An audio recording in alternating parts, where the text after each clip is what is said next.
Rocky Barman,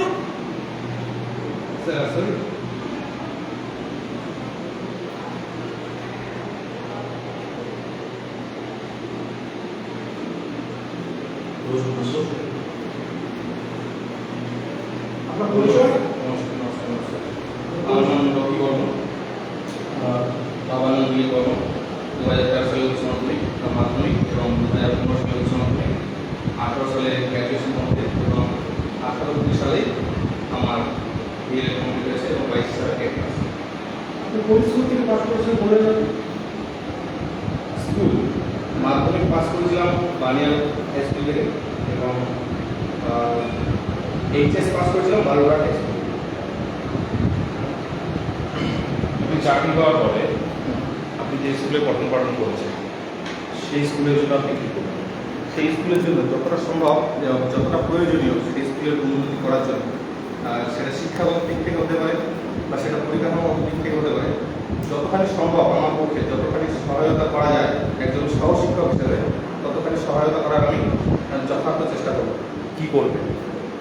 সেই স্কুলের শিক্ষণ নানা ধরনের ক্রিয়ামূলক যে খেলাধুলো হয়ে থাকে সেই খেলাধুলোর জন্য বাচ্চাদের প্রস্তুতিকরণ এবং আমি সেটা বলছি না, আমি বলছি যে আপনি চাকরি পেয়েছেন সহকারী শিক্ষক হিসেবে একটা প্রাথমিক বিদ্যালয়ে। আপনি যে স্কুলে পঠন পাঠন করেছিলেন সেই স্কুলের জন্য আপনি কী করবেন? সেই স্কুলের জন্য যে স্কুলে পড়েছি, যে হাই স্কুলে আপনি পড়েছেন বললেন বালুরঘাট হাই স্কুল, তার জন্য আপনি কী করবেন? সেই স্কুলের জন্য সেই স্কুলের জন্য হয়তো কোনো এককালীন কোনো সহায়তা আমি করবেন, টাকা দেবেন? এককালীন কোনো রকম সহায়তা বাচ্চাদের জন্য, যেসব বাচ্চাদের প্রয়োজনীয় সেই সব বাচ্চাদের জন্য আমি সহায়তা করতে পারি।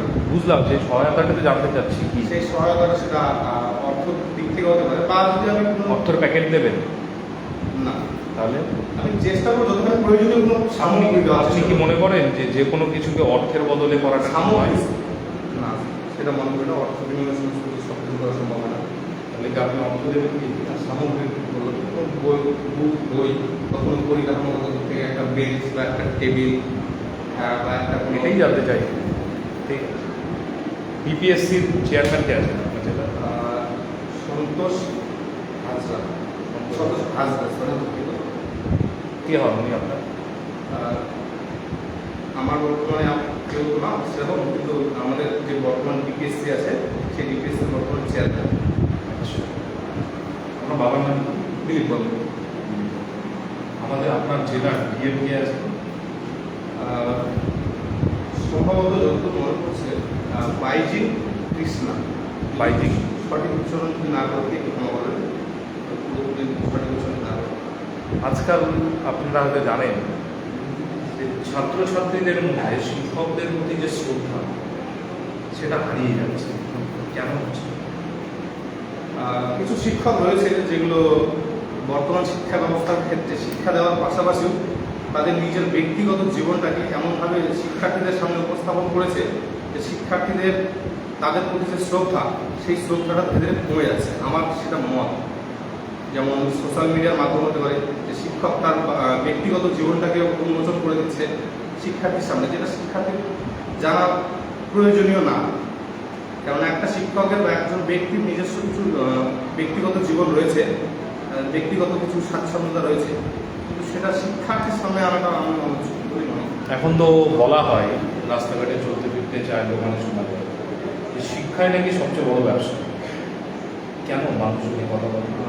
বর্তমানে এই যে প্রচলনটা শুরু হয়েছে সেটা একটু দৃষ্টিকটু হলেও শুনতে খারাপ, কিন্তু বর্তমানে যে শিক্ষা ব্যবস্থা হয়েছে অর্থের বিনিময়ে শিক্ষাদান যেটা শুরু হয়েছে সেটা আমি ঠিক মনে করি না। তবে জানি না কী উপায়, হয়তো নানান উপায়ে আজকাল এই মতটা প্রচার করা হচ্ছে, কিন্তু এটা আমার মনে হয় যে এটা ঠিক সঠিক না। আপনি এর জন্য কি পদক্ষেপ গ্রহণ করতে পারবেন একজন সহকারী শিক্ষক হিসেবে? একজন সহকারী শিক্ষক হিসেবে নানা ধরনের আমি যে প্যারেন্টস মিটিং হয়ে থাকে সেই প্যারেন্টস মিটিংয়ের মাধ্যমে প্রচার করতে পারি, বা স্কুলের একটা অনুষ্ঠানের যে আয়োজন করবো সেই আয়োজনের মাধ্যমে আমি একজন শিক্ষক হিসেবে বা সহশিক্ষক হিসেবে সেটা নানান সদস্যদের মাধ্যমে যে গ্রামের প্রতিবেশী রয়েছে সেই প্রতিবেশীদের জানাতে পারি যে হ্যাঁ প্রাইমারি বিদ্যালয়ে বর্তমানে অন্যান্য বিদ্যালয় থেকে তুলনামূলক অনেক ভালো শিক্ষা দেওয়া হয় এবং সুশিক্ষায় দেওয়া হয়ে থাকে, সেটাই আমরা প্রচার করতে পারি। তাছাড়া আরও কোনো নানা রকম শিক্ষককে আপনি এক কথায় কি বলবেন? শিক্ষকদের এক কথায় যদি বলা হয় তাহলে বলতে পারে যে শিক্ষার্থীর স্বপ্ন বোনার কারিগর বা স্বপ্ন দেখানোর একজন কারিগর বলতে পারি আমি। শিক্ষককে কি আপনি ফেরিওয়ালা বলবেন? ফেরিওয়ালা, স্বপ্নের ফেরিওয়ালা বলা যেতে পারে। ফেরিওয়ালার থেকে আমি বলি যে স্বপ্ন করার কারিগরটাই আমি বেশি স্বাচ্ছন্দ্য বোধ করি। কোন বিষয় ভালো লাগে? কোন বিষয়ে? সর্বপ্রথম ম্যানুয়াল ওইটা ভালো লাগে। সাবজেক্ট আমার প্রায় সব সাবজেক্টই প্রিয়, আর মোটামুটি সব সাবজেক্টই ভালো লাগে। স্বাচ্ছন্দ্য যখন যেটা পড়তে হয়েছে। ধারাপাত বইটি কে লিখেছেন? খারাপ বইটি এখন মদনমোহন তর্কালঙ্কারের লেখা একটি বইয়ের নাম? মদনমোহন তর্কালঙ্কার পাখি সব করে রক কবিতাটি মনে আছে? বাড়ি সব করে রাখা মনে আছে। এই কবিতাটি যে নামটি আছে কবিতাটার, সেই নামটা বলবে প্রভাব প্রভাব পারবেন? আর ডেমো ক্লাস করাবে? আছে। তো দেখুন স্যার কিছু নমস্কার, বলুন যে আপনাদের কিছুক্ষণের জন্য আমি একজন আমার শিক্ষার্থী হিসেবে মনে করতে পারি।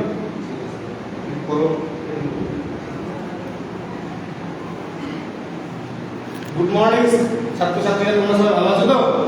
আচ্ছা, তোমরা সবাই খেয়ে এসেছো? আচ্ছা, তোমরা সবাই কি খেয়ে এসেছো? আচ্ছা, তোমরা সবাই ডাইরেক্ট টপিকে যাও, লিখতে হবে না টপিকে। আচ্ছা, তোমরা কখন ঘুম থেকে ওঠো? সকালবেলা, তাই না? আচ্ছা, সকালবেলা ঘুম থেকে ওঠো তোমরা কি দেখেছো বলো তো? আচ্ছা, সকালবেলা ঘুম থেকে ওঠো তোমরা কি দেখেছো? পাখি দেখেছো, তাই না? আচ্ছা, পাখি দেখতে কেমন হয় দেখো তো? এরকম হয় না? পাখিটা কি এরকম দেখতে হয় না? হ্যাঁ, তুমি রমেশ কি বললে? এরকমই দেখতে হয়, তাই না? এরকমই দেখতে হয়, তবে এর থেকে একটু ভালো হয়। তবে আমি এতটা ছবি সুন্দর আঁকতে পারি না, তবে দেখো না সুন্দর ছবি এঁকেছি না? হ্যাঁ। আচ্ছা, এই সুন্দর সকালবেলা যে আমরা পাখি দেখতে পাই, সুন্দর সকালবেলা যে আকাশ দেখতে পাই, এই আকাশ পাখি সুন্দর সকালে একটা বস্তুগুলো নিয়ে একজন মহান কবি কিছু কবিতার কিছু লাইন লিখেছে। সেই লাইনটা আজকে আমরা একটু পড়বো। আচ্ছা, একটু শোনার চেষ্টা করবে। হ্যাঁ, তোমরা একটু আমার আগে শুনবে, তারপর আমরা সবাই একসঙ্গে আবার ভালোভাবে সব লাইনগুলো আমরা পড়বো, কেমন? আচ্ছা, কি ছিল? পাখি সব করে রব, রাতি পোহাইল, কাননে কুসুম কলি, সকলি লাইনটা ভুলে গেছে। মনে করছে না কবিতা? ভুলে ভুলে গেছে? পড়ে আসছে তো, মানে খুব চাপ ছিল তো আজকে। আপনি জাতীয় সঙ্গীত গিয়ে শোনান।